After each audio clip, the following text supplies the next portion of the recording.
Okay, so this is our Classify Your Permissible Travel Policy webinar. Basically, we do these micro webinars typically every Thursday from 11 Central to 11:15. You can go to that link right there. We'll also email you afterwards with the link because we put the recordings of prior webinars right there as well. And the idea is this is a quick, no pressure way for you to sort of learn a little bit, maybe see what's going on with Shep, get a demo, maybe see some previews of what we're building, be able to ask a couple questions, and sort of dive into some best practices. So today's topic around classifying your permissible travel is basically trying to answer the question of when, why, and who can travel. The problem is that you can get a lot of lack of alignment.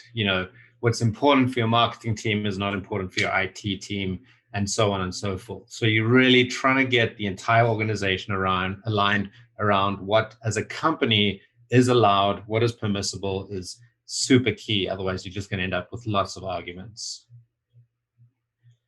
This also creates a lot of traveler confusion. So, as a salesperson, am I allowed to go when I'm having my first meeting with the sales prospect? Can I go? Is that different than when I'm going to close a deal? Can I go to conferences? All that stuff. So the traveler really has to be clear and made aware of what and when they're allowed to travel. And then there's a lot of communication asynchronicity, two big words. So basically, how is this communicated? Even once you've got alignment at the executive level, everyone knows who should and when they should be traveling. How do you communicate this effectively? And especially if this changes as vaccines roll out and so on. So you've got all these issues here. So we're going to introduce what we're calling the permissible travel framework. And to do this, I am going to switch over to my iPad. All right, so as I said, we're going to be talking about the permissible pyramid. Highlight because it's important. So as a pyramid, we've got a triangle there, and there's three vectors that we look at this on. Primarily the urgency. So how important is this? How urgent is this trip from low to high? You kind of got a, sorry, handwriting's not great. Same thing on impact. So how impactful is this to your business? Or what is the ROI? So you've also got a low to high spectrum there. And then make up a word here, the remote ability of it. So can this be done remote, yes or no? Everything's on Zoom, we're all on Zoom all the time. Can this be done remotely? And so by looking at these three vectors, you then can get a permissibility score of anywhere from 3 to 30. Obviously, there's lots of ways to do this. This is just kind of a easy way for you if you don't have this in place at your organization, an easy way to kind of achieve a way to score different kinds of trips and get alignment. I'm going to switch back to my computer. So let me show you how you'd put this in place. And again, we'll send links about this. We put together a pretty quick and dirty way for you to classify your travel. So you can say, this is obviously an example company. We've got different types of travel. We've got implementation, sales, closing, repairs, and so on. So then as an executive group, you get your leaders, your stakeholders in place and say, what is the impact? Is this low or high? So I can say this is an 8. What is the urgency? So like implementation, repairs obviously is incredibly urgent. That has to be done immediately. So that becomes very important. Implementation is probably a bit lower. And then can it be done remotely? Obviously, implementation cannot be done remotely at all. So it has to be done in person. And so you can see you've now built up a score of 25, which means you've got a key down here. So 21 to 30 is permissible. So that means that type of travel is permissible. And when it is permissible, that you only need approval from a manager. So obviously, if it needs approval, now it gets to a manager and department head, and no travel, you've got to maybe go all the way up to the CFO, the CEO or something, depending on your company's organization. but it's kind of a quick and easy way to then just score this and allow your team to sort of be able to say, okay, these are the travel types. Clearly, this trip is not allowed. And I'm going to show you how you can actually use Shep to put some of this in place. So I've got this set up. Shep is a browser extension, for those that don't know, that is able to overlay guidance on top of websites, OBTs, and 2,000 consumer sites.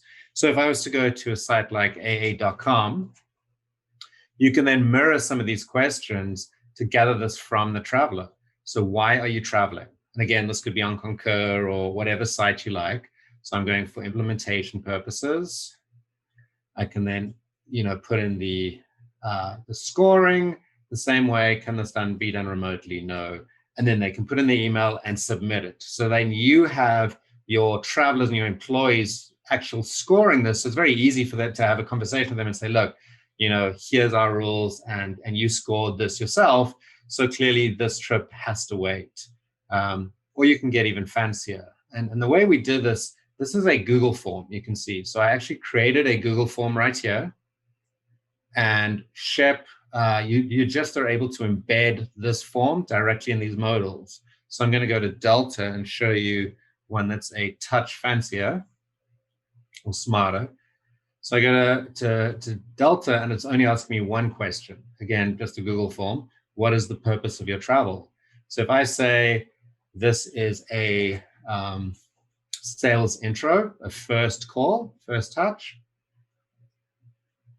and it says, sorry, this travel is not permitted. Unfortunately, this trip is not permissible and likely can be done virtually. So it allows you to actually guide them right then and there.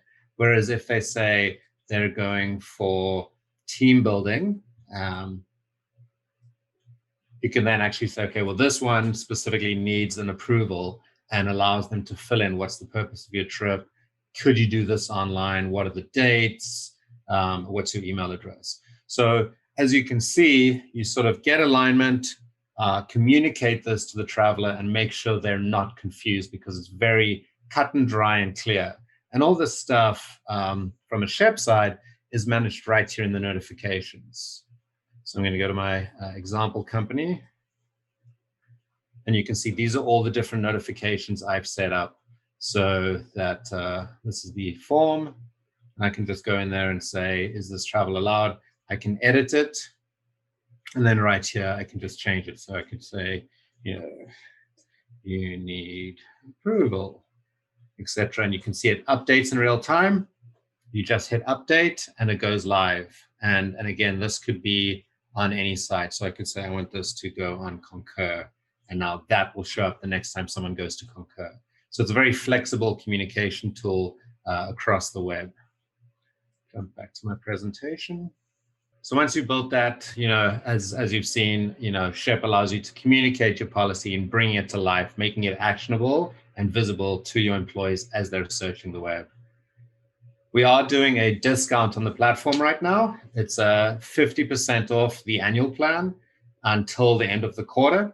And you can lock that even if you do a pilot now, we can lock in for the full plan as well. So we sort of allow you to basically set up your modals, all your notifications, test it out, because a lot of the travel companies are sort of expecting it to be Q3, it looks like, to a large degree, where a lot of travel will resume. So getting this stuff set up now instead of trying to scramble when everyone's vaccinated and ready to hit the road is pretty key. And so we're trying to make sure that our pricing is flexible enough where you can get started now without a big commitment and have everything in place and ready to support the travelers when the time is right. Before I get to Q&A, I did want to share two things. This permissible framework was something we put together back in October in an ebook we created called 5 Steps to Return to Travel Sooner and Safer. This was, I believe, step 2. So we've got several steps you can go through. Again, it's fairly high level just because we don't know your business. And it's just giving you a little bit of a framework to think about how to start to structure some of your return to travel stuff. And then this week, we actually released a new ebook called Implemented Guided Buying, which, as you can see, is kind of Shep. It's allowing you to break your policy up into bite-sized pieces and deliver it step by step, page by page, as someone goes through the booking flow and make sure that they're booking in policy and traveling the way they should be. The one other thing I will share is Festive Road, which is a travel consulting company, actually put together a much more in-depth permissible travel framework. They really spent a lot of time, a lot of research putting this together. So after this, if you registered on the Shep website, we have your email address. So we'll send this to you, a link to that as well. So if you do want to dig in and go a bit deeper, we'll share theirs as well. So questions. I know Lainey is watching the chat. So if you just want to type in the chat, if anyone has any questions, happy to answer those. So question is about installation. So the browser extension lives in your web browser, so in Chrome or Microsoft Edge, and is able to see the website you're on. And the way that gets there, so it's not a new site, it's not a new app that has to be installed, but your team, your IT team, pushes the extension out. So you do have to have a managed environment where the IT team is able to manage the software. They can push that out, and it's installed on the browser. And we then sign in through single sign-on. So from your employee's perspective, they just turn on their computer, they do a regular search, they go to a Concur or whatever the case is, and then the guidance pops up. So I can actually show you quickly.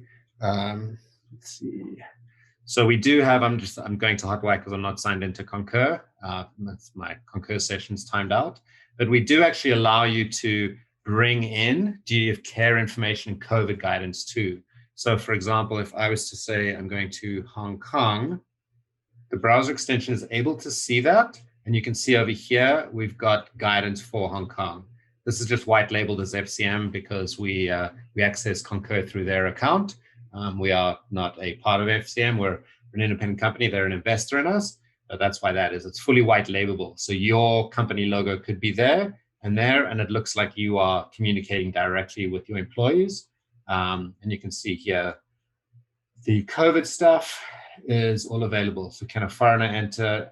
Is transit allowed? Do you need a test certificate, self-quarantine, 21 days, etc. So this functionality is also there. So you can embed forms, training videos, policy touches, GIFs, whatever you like to sort of guide employees.